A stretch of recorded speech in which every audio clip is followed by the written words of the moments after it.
Šiame reportaže tęsime plačiai paplitusių mitų apie atominę energetiką griovimą. Trečiasis mitas – branduolinis kuras tik iš Rusijos. Kartais žiniasklaidoje kalbam apie tai, jog vienintelis branduolinio kuro teikimo šaltinis yra Rusija. Tai yra netiesa. Pagrindiniai gamtinio urano klodai yra Australijoje, Kanadoje, galų gale Kazachstane. Ir nežinau, kurioje ten entoje vietoje, tik tai yra Rusija. Taip, kad tiekimo šaltiniai yra labai įvairūs ir tiesiog galima kuro rinklės, kuras pats yra standartizuotas ir iš įvairių šalių galima ieškant geriausio varianto pirkti. Ketvirtasis mitas. Atominės jėgainės generuojamos elektros kaina bus per brangi. Kalbėti apie tai, kokios bus elektros kainos po 14 metų, itin rizikinga, ypač kai dujų ir kitų pirminių šaltinių kainos nuolat kyla. Atominių jėgainių generuojamos elektros kainą prognozuoti lengviau negu, pavyzdžiui, dujas deginančių šiluminių elektrinių. Gamybos kaštai atominiai elektrinėje, jie yra pakankamai neblogai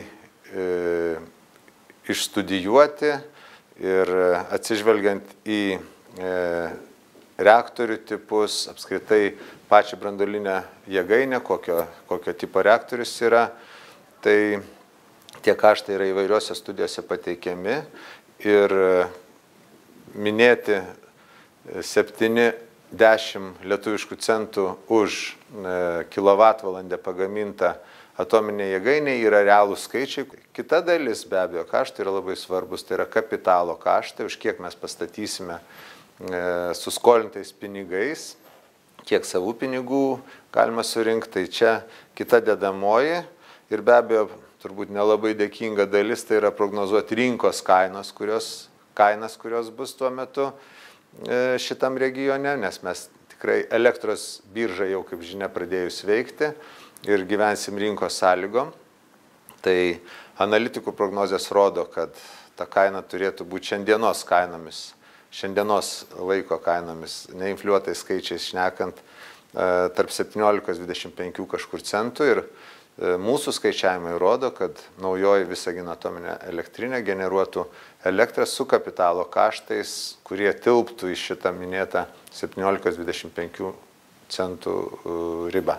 Svarbu žinoti ir tai, kad rinkos kaina nuo vieno objekto nepriklauso.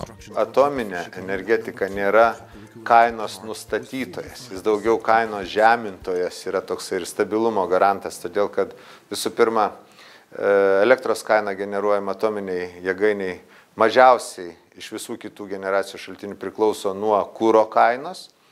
Tai yra labai svarbu, kuro dedamoji sudaro apie 7 ar 10% panašiai bendroji kainos struktūrai, tuo tarpu, pavyzdžiui, dujinės sudaro 70%.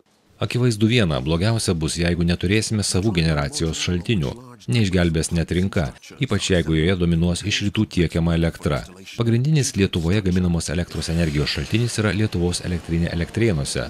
Tačiau ji praktiškai stovi be darbo, nes joje gaminamos elektros kaina siekia net 40 centų už kilovatvalandę, o rinkos kaina šiuo metu tik 17-18 centų.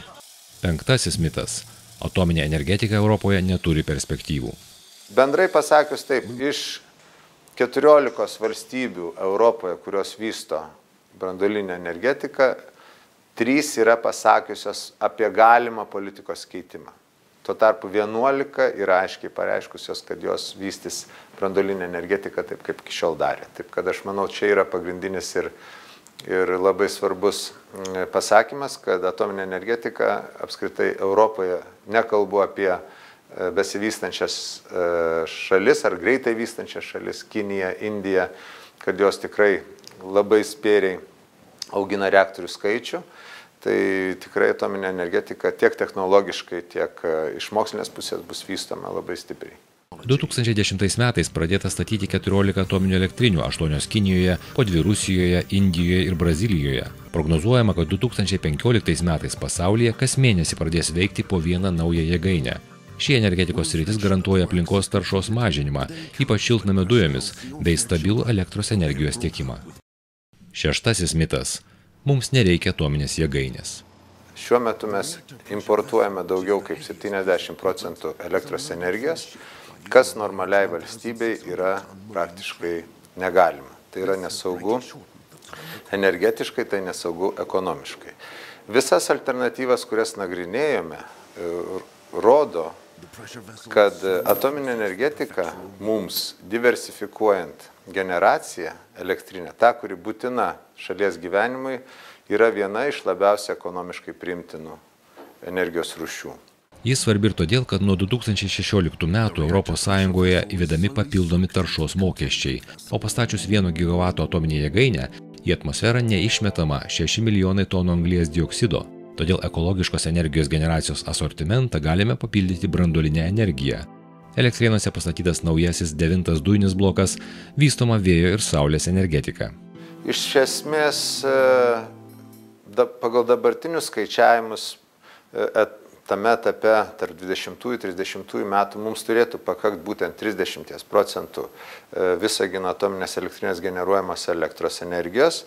Juolab, kad tikrai alternatyvūs energijos šaltiniai plečiasi ir naujoje strategijoje mes taip pat esam numatę apie 500 megavatų vėjo elektros energijos ir saulės taip pat, ar fotovoltaikos padidinimo iki 40 megavatų, taip kad turėtų pakakt pradiniame etape.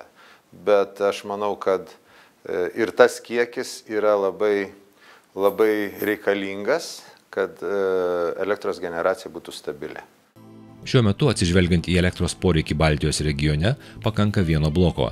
Tačiau ekonominiai skaičiavimai bei poveikio aplinkai studijos rodo, kad būtų galima pastatyti ir antrąjį Visagino atominės elektrinės bloką. 7. mitas.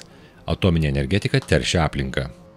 Tradicinį iškastinį kurą, akmens anglis, naftos produktus, dujas, biokurą ir kitą naudojant energetiką yra kur kas labiau pavojinga. Pavyzdžiui, anglimi kūrenamos elektrinės teršia atmosferą kietosiomis dalelėmis, šiltnamio efektą sukeliančiomis dujomis. Pelenuose yra ilgamžių radioaktyvių medžiagų, sunkiųjų metalų. Veikiant 1000 MW galios branduoliniam reaktoriui susidaro mažiau nei 30 tonų radioaktyvių atliekų, dalį kurių po perdirbimo galima panaudoti dar kartą. Tokios pat galios anglimis kūrenama jėgainė per metus išmeta į atmosferą apie 400 000 tonų pelenų ir kelis milijonus tonų anglies dioksido. Atominė pramonė apskritai yra viena saugiausių. Pavyzdžiui, 1 teravatvalandį elektros energijos pagaminti atominėse jėgainėse tenka 400 mirties atvejo, o anglį deginančiose elektrinėse 161. Be to, branduolinė energetika yra vienintelė energetikos šaka, kur sutvarkomos gamybos procese susidarančios atliekos. Pavyzdžiui, 2010 metais pasaulyje anglių kasyklose per sprogimus naftos perdirbimo įmonėse Jungtinėse valstijose, Kinijoje, Pakistane ir kitur žuvo beveik 200 žmonių. Kai kurie išsilavinę žalieji, Žoržas Monbiot, Stevenas Tyndailas jau pripažino savo klaidas ir dabar remia branduolinės energetikos plėtrą. Knygoje The God Species jos autorius Markas Lynas akivaizdžiais pavyzdžiais įrodo, jog norėdami išvengti globalios ekologinės katastrofos, kurią sukels atmosferoje besikaupiantis ir vandenynuose tirpstantis anglies dioksidas, privalome sparčiai mažinti naftos ir anglies naudojimą. Branduolinė energetika, kartu vystant vėjo, saulės energetiką, yra esminis faktorius, galintis žmonijai padėti išvengti didelių nemalonumų.